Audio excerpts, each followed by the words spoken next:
Ladies and gentlemen, the Granite Furniture Company, with stores in Sugar House, Murray, and Provo, presents... The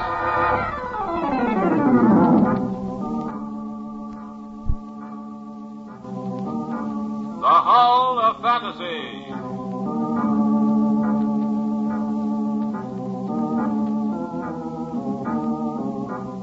Welcome to the Hall of Fantasy.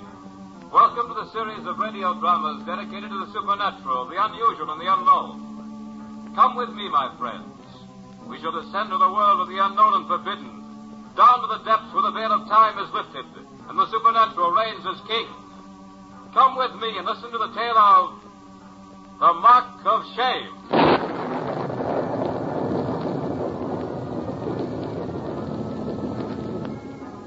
The Granite Furniture Company brings you the Hall of Fantasy. Listen now to original tales of the imagination and some of the classics of the supernatural as we take you down the corridors of the Hall of Fantasy to the mysterious realms of the unknown. These are stories of eerie and fantastic thrills brought to you by your friends at the Granite Furniture Stores.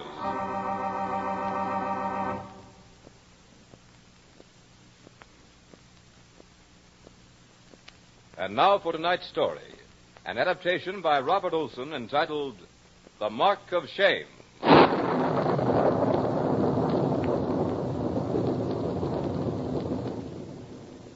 The blood that coursed through the veins of Cousin Andre did more than run the natural errands of existence. That blood fed his hates, his prides, his willful ego, till the end of time and beyond. Yes, and that same blood flushed a vivid red mark of shame in Andre's fair young face. It was phenomenal, nothing like I'd ever seen before, nothing certainly like the welts on a child's tender back. This mark never faded from his handsome, womanish cheek. As usual, it had started over a woman. This happened at a masquerade ball given in the Palais Royal, a logical setting for quarrels over women, or privileges, or just quarrels. It was a gay affair. The women who followed in the footsteps of Philip of Orleans were likely grounds for controversy. One could hardly refer to their love as steadfast, for their favors swung from one brightly caped courtier to the other, from a fallen sword to a victorious one, with the swiftness of death itself. But such were our times, and in this colorful gathering, it was not difficult to recognize the predominant shade as a blood red. No need to mention the woman's name. Makes no difference anyway. She was not the issue. The issue was that Andre de Brissac, darling of the court, had been shamed, and I had dealt the smarting blow. I remember that moment with amazing detail. It was as if everything in that ballroom had suddenly been caught in startling paralysis of time, poised between one tick of the clock and another, one heartbeat and the next. Even the note of the music hung suspended, undecided whether to fly out the rich windows or fall in splendor like a Christmas ornament.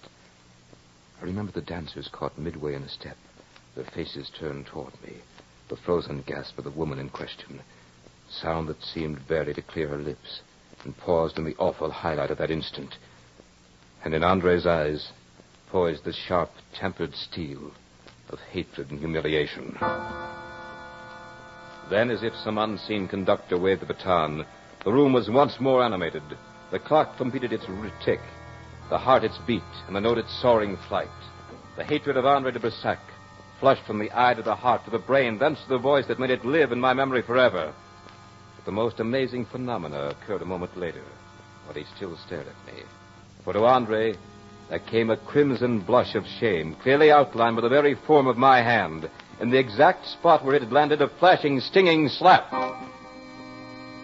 So it was that on that dim August dawn, Andre and I crossed to one of the bridges that led to the ground beyond the church of Saint-Germain-des-Prés to fight a duel over a beautiful viper of the court of Philip of Orleans. Andre stood there opposite me with his two young friends at his side. They were all scoundrels, including my cousin, sorry to say. They seemed eager for this sport.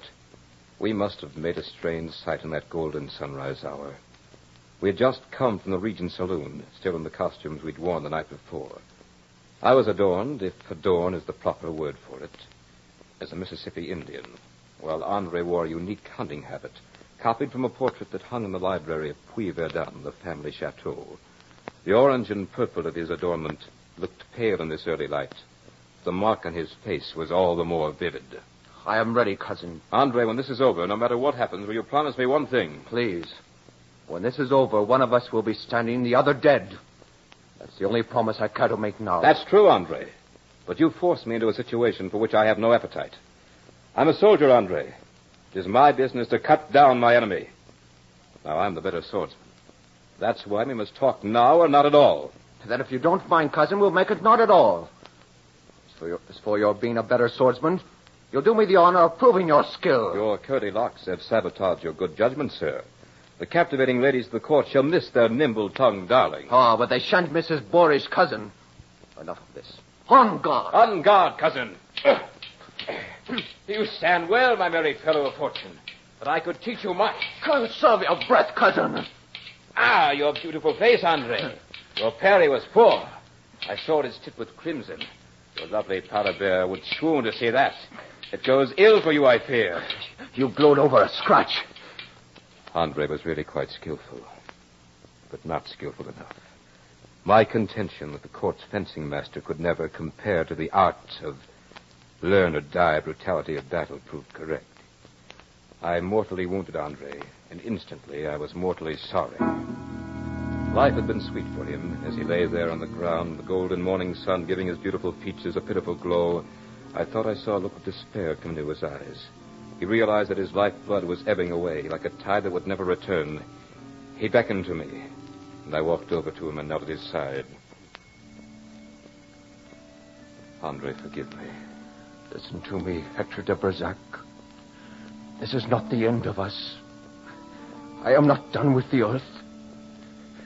Just because my jaw will soon stiffen and my eyes glaze over, they will bury me in the old vault at Puy-Verdun. But that is not the end either. You will be the master of the chateau. They may even laugh to think that Andre has been killed in a duel. They will sing masses to my soul, and I will be done with them all. You have accomplished that, Hector, but you and I have not finished our business. I will be with you when you least know me. Andre de Berzac, with an ugly scar on a face that women have praised and loved. Come back when your life is its merriest. At your happiest moment, I will come between you and all that you hold dear. And when this hand is a ghostly thing, dear cousin, I shall drop a poison into your cup of happiness. I shall stand between you and the sun for the rest of your life. Doubt not my will, Hector de Berzac. I can do as I please. And it pleases me to haunt you when I am dead. I did not doubt the iron will of Andre. As he lay his head back on the dewy earth, never to lift it again, the chill breath of early morning touched me with inexpressible loneliness. I looked at him as he lay in his fresh one world of sleep. How fragile he seemed, built only for lace cuffs and bright buckles. I could see why he had been such a favorite. I could almost, even now, catch the fiery twinkle of those clear eyes. And no one who knew the short manhood of my cousin could deny the great force of his tempestuous nature. No, I looked down upon that young face which I had marked so foully, and was sorry for what I had done, truly sorry. As for the curse, I took no heed of the blasphemous threats. I was a soldier. I had seen many men die for my own sword. Andre had done me a cruel wrong. I couldn't have forgiven it. Men had died cursing me before. Men who had loved life as rapturously as Andre. One more curse was... Well, one more curse. I put it out of my mind. A very foolish thing to do. Andre's death had made me rich, but I found no pleasure in the wealth. This chateau, which had rung so with the raucous laughter of Andre's friends, became quiet and lonely. None of the servants showed me the slightest sign of friendliness. Even in the village, the children would shrink from me as I rode through. That's why I was so happy when the servant announced that Monsieur le Directeur was waiting to see me. Dr. Corday, I'm delighted, monsieur. Oh, thank you, my lord. I have some medical reports on the patients in the village. I thought you might want to look them over. I know nothing about such things, Corday. If there's no ravaging epidemic, I shall be happy to dispense with it altogether. Oh, there's nothing to fear. The usual aches and our share of deaths and our share of babies. Good, Doctor. Will you join me? Well, Do, monsieur. Thank you. Dr. Corday, what do the people in the village say about me? Say? Why, the people love you, my lord. You can dispense with them, my lord, Corday. I'm a soldier, not a court dandy. What do the people really say? Shall I tell you? Of course you should tell me. Why do you suppose I asked you? Oh, monsieur, forgive me. This is the bitter life. I have no taste for it. I'd rather be a soldier. I really would. Well, in that case, you'd be quite interested in hearing what the people of the village say. What is that? That you have sold your soul to the evil one for your cousin's heritage. That's really funny, Doctor. Really very funny. I never wanted this life, never once. I wouldn't hesitate a moment to trade it for a place in His Majesty's troops. What you need is a wife, my lord. A wife? I can't even win the sympathetic ear of a friend, let alone the heart of a lady. It's a very gay season in Paris right now, my lord. You should find an angel there to take compassion on you. Paris? A marvelous idea. At least I can be my own man there. Doctor, I'm grateful for your visit. Come in again when I return. With a wife? Who knows?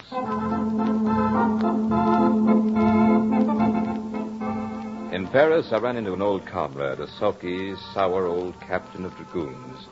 Many times he'd aired his displeasures to me. He told me a great many things about himself.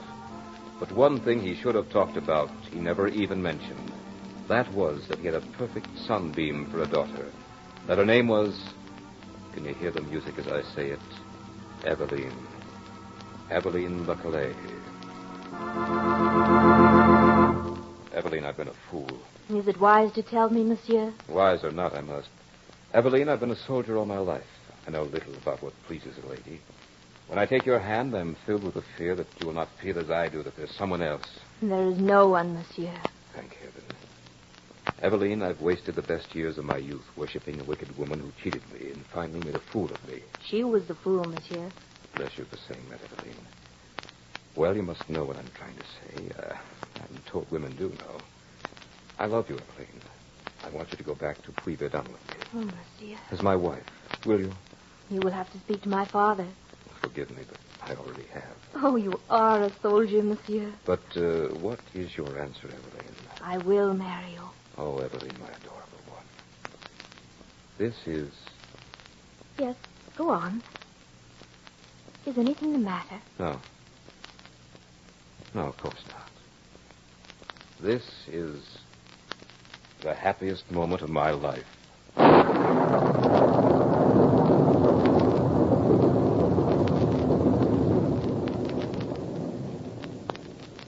You are listening to The Mark of Shame on tonight's journey down the corridors of the Hall of Fantasy. Brought to you by your friends at the Granite Furniture Company, with stores in Sugar House, Murray, and Provo. And now, back to tonight's story, The Mark of Shame. Puy-Verdun was not the sordid, lonely place I had left. The difference was my charming bride. Now, when I rode through the village, the children actually crowded about our carriage. They no longer feared the de Bersac who sat beside the lady. Her charities had won her their love and transformed the gloomy lord into a gentle master. They even forgot the untimely death of my cousin. And I no longer hesitated with that strange catch in my throat to tell her about it. Eveline, I never knew I could be so happy. I, too, Hector. I'm happier than I ever dreamed. Even the villagers feel it. They used to avoid me like a plague. You only imagine that.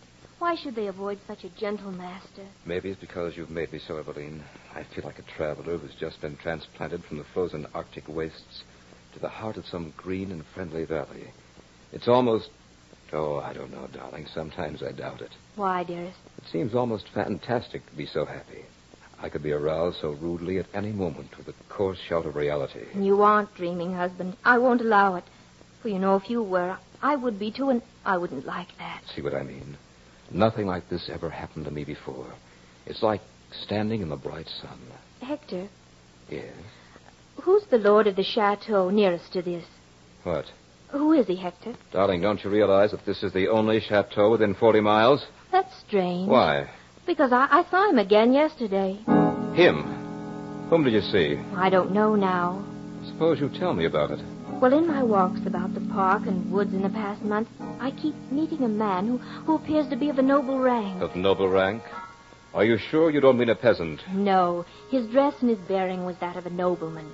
I couldn't have mistaken that.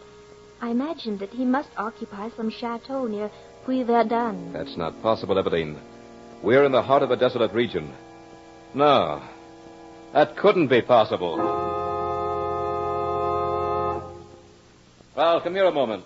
Yes, monsieur? See the picture there on the wall? This one, monsieur? No, the one next to it. That's right. I want you to... Yes, monsieur? I want a curtain hung over that picture as soon as possible, understand? Oui, monsieur. Good. Now bring some tea to your lady's drawing room. In spite of myself, I was disturbed by Eveline's visitant. That night I asked her more about it. Eveline, this man you say you saw... Say I saw. I did, in fact, I do see him. How often? Every day. Every day where? Sometimes in the park and sometimes in the wood. You know that little cascade and the old rock work that makes a sort of a cavern? Yes, I know the place. I used to play there as a boy. Oh, I love it. I spend my mornings there reading. And that's where you see him? Yes. Has he ever had the courage to address you? Never. I look up from my book and he'll be standing there very quietly, watching me. Then I'll continue with my reading, and when I look up again, he's gone. He must be some peasant out to frighten you. I'll go into the village tomorrow and see what I can find out. No, Hector, he's not a peasant. He has the manner of a nobleman. I suppose he's quite old. On the contrary, he's young and quite handsome. For the next week, I spent my mornings with Eveline. We took many casual rambles into the woods and park, but we saw no one but a few peasants or occasionally a member of our own chateau. These works were beginning to disturb the routine of my life. And since I was a man of rather deeply ingrained habits, my wife noticed the unrest. There's no need to take these walks with me, Hector. You know you have other things to do. I'll spend my mornings on the grounds, and the stranger can't intrude on me there. I'm beginning to think the stranger is your own fantasy, darling. You've probably met too many handsome cavaliers in your books. No doubt he's some Persian prince in modern costume. Hector, that's what puzzles me. The stranger's costume isn't modern. Shall I tell you what it looks like? By all means. Well, he looks as if he's been in an old portrait that had stepped down from his frame. It wouldn't have been a more startling blow if she'd butted me in the stomach with the end of a staff. I thought of the picture in the library with the orange and purple hunting costume Andre had worn that fateful night in the Palais Royal. But then something else happened to take my mind from the picture, Andre or anything else. For after a time, my wife, who had always been as lovely and glowing as the fresh petal of a rose, began to fail in her health. Her change seemed to have stolen up on her. Even I, who had seen her every day, hadn't noticed it until one day she put on a lovely gown she hadn't worn in several months. I was amazed how loosely it hung on her. Then I noticed her eyes that had at one time sparkled as bright as the jewels she'd planted in her hair. They were now quite dim and sick. Darling, how long have you been ill? I'm not ill, Hector. That's insane. You are ill. Quite seriously so, I might add. Stupid of me not to notice it before. What's done this? I feel faint. And she fainted. I caught her in my arms and swept her to her bed. Then I sent a messenger for Dr. Corday. Tell him to come immediately. I don't want a single moment's delay, understand? Yes, monsieur. I stood there as helpless as a child and watched my lovely Eveline seem to waste away with this insidious thing. I cursed every moment of delay before Dr. Corday arrived. When he did come, I rushed him to a room before he'd even had a chance to remove his cape. Then I sat and poured myself a drink for the torturous wait. But even before he came out to speak to me, I, for no explainable reason, had lost faith in the powers of medicine to combat the thing that had struck down my Eveline. Strange, very strange. Doctor, is she... Frankly, I don't know. I just don't know, my lord. Monsieur le Docteur, I mean, well, I was beginning to be afraid that she may be a little...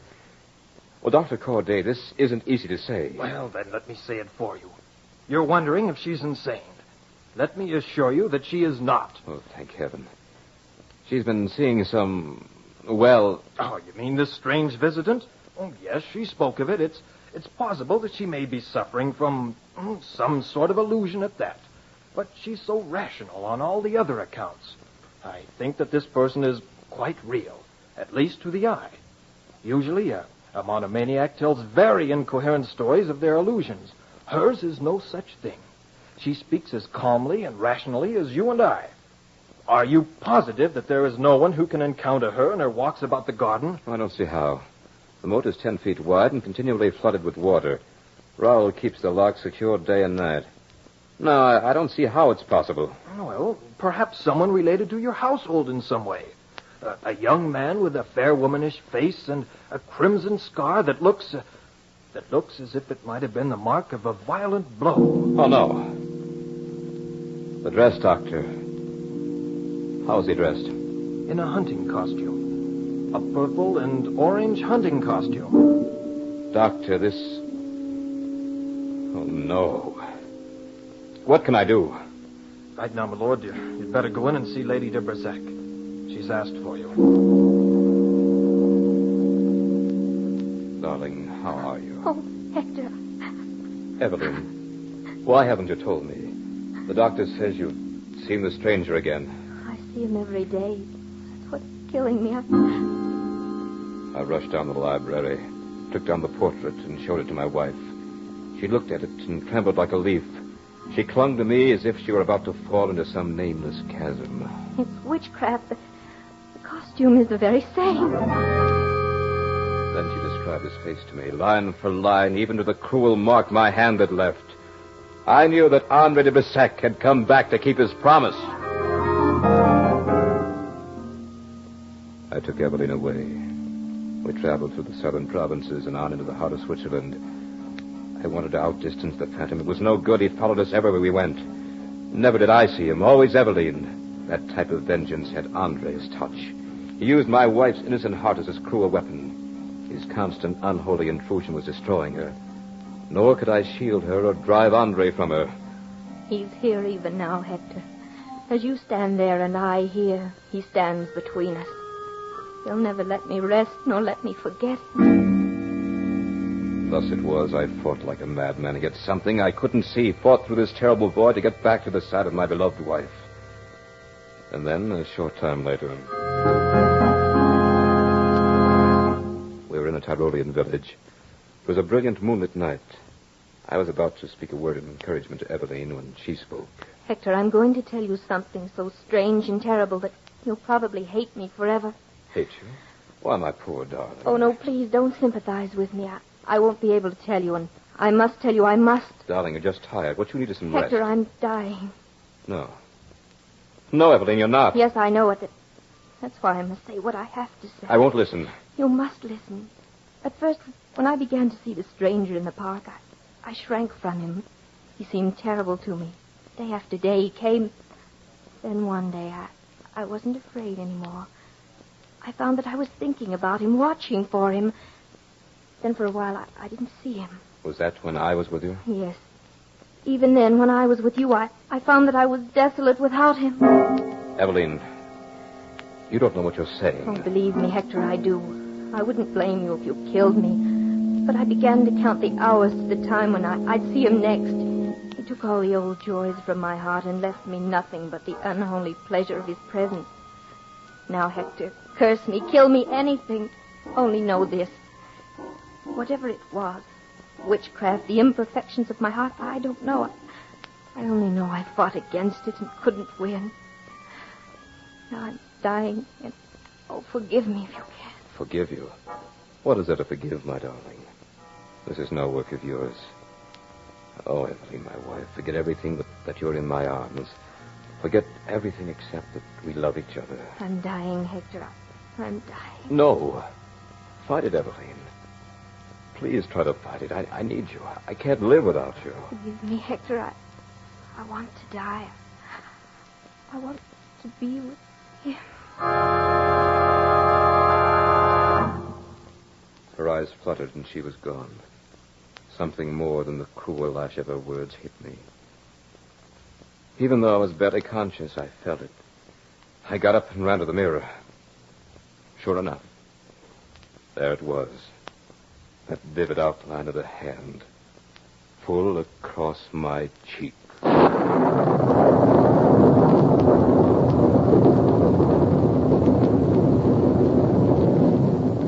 runs the tale of The Mark of Shame.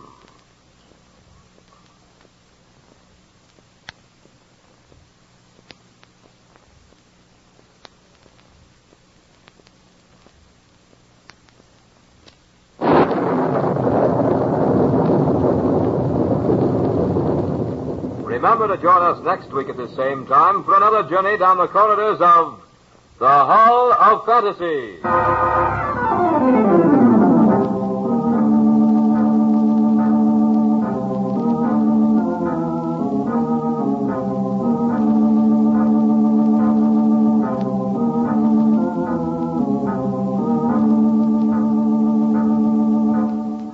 Tonight's program was adapted from Miss Braddon's story, Eveline's Visitant, by Robert Olson.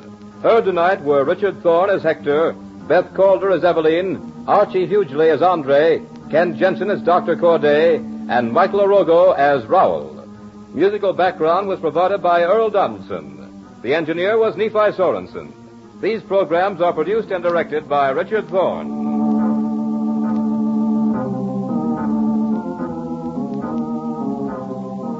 Remember, be with us again next Sunday night on Call at 9:30 when the Granite Furniture Stores in Sugar House, Murray, and Provo will take you on another journey down the corridors of the Hall of Fantasy.